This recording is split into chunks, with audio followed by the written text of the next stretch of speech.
एक नवाब साहब थे। शानो शौकत से रहते थे। नवाब साहब को तरह तरह के पक्षी पालने का शौक था। उन पक्षियों में एक मैना भी थी। वह नवाब साहब से खूब बातें करती। मैना की बातें उन्हें बहुत भाती थी। उसके लिए सोने का पिंजरा था। अच्छी से अच्छी चीज उसे खाने को मिलती थी, पर उसके पांव सोने की जंजीर से बंधे रहते थे। नवाब साहब मैना का पूरा ख्याल रखते थे, लेकिन मैना का दिल कभी कभी उदास हो जाता था। आसमान में उड़ते पक्षियों को देखकर उसका दिल भर आता। उसका भी मन खुले आसमान में उड़ने के लिए बेचैन हो जाता। वह पिंजरे में फड़फड़ाने लगती, लेकिन पिंजरे से बाहर न निकल पाती। एक रोज मैना ने अपने दिल की बात नवाब साहब को बताई। नवाब साहब ने उसे समझाया।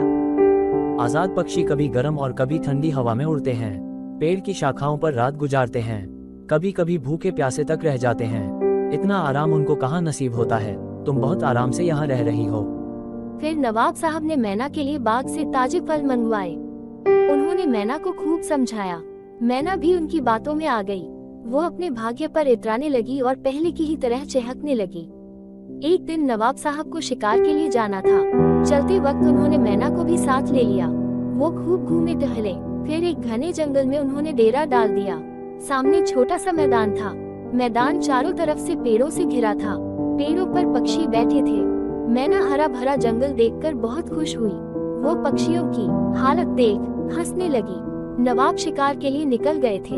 मैना को इतराते देखकर पक्षियों ने उसके पिंजरे को घेर लिया। एक पक्षी ने मैना से पूछा, इस तरह की जिंदगी गुजारने में दुख नहीं होता? मैना ने जवाब दिया, मैं तुम लोगों से ज्यादा सुखी हूँ। मैं अच्छा खाना खाती हूँ, सोने के पिंजरे में रहती हूँ। नवाब साहब मेरा पूरा ख्याल रखते हैं। मुझे तो पिंजरे में आराम ही आराम है, पर तुम सब दर दर भटकते रहते हो। दूसरा पक्षी बोला, लेकिन यह सब तो नवाब साहब का है। मैना ने कहा, क्या हुआ? वह मेरा बहुत ख्याल रखते हैं। तीसरा पक्षी बोला, तुम्हारी इस जिंदगी से मौत अच्छी है।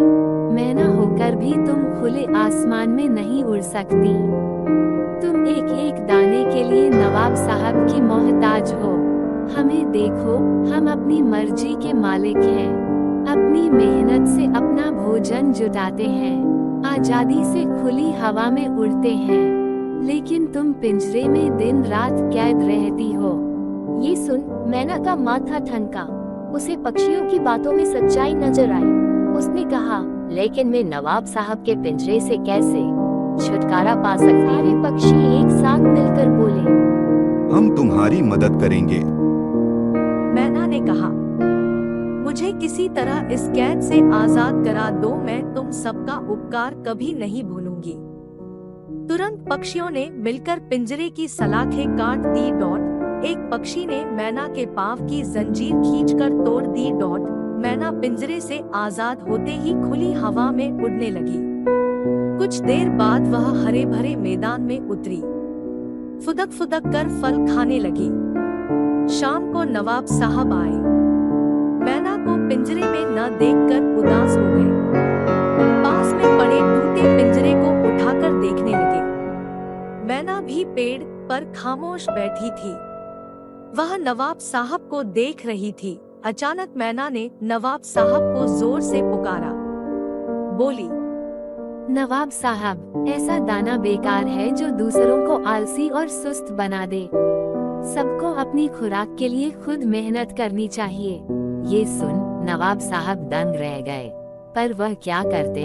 मैना भी पक्षियों के झुंड में जाकर घुल मिल गई थी। दर्शकों, वीडियो कैसा लगा कमेंट करें और सब्सक्राइब बटन को दबाकर ऑल पर क्लिक करें ताकि वीडियो को हम और आकर्षक बना सके। धन्यवाद।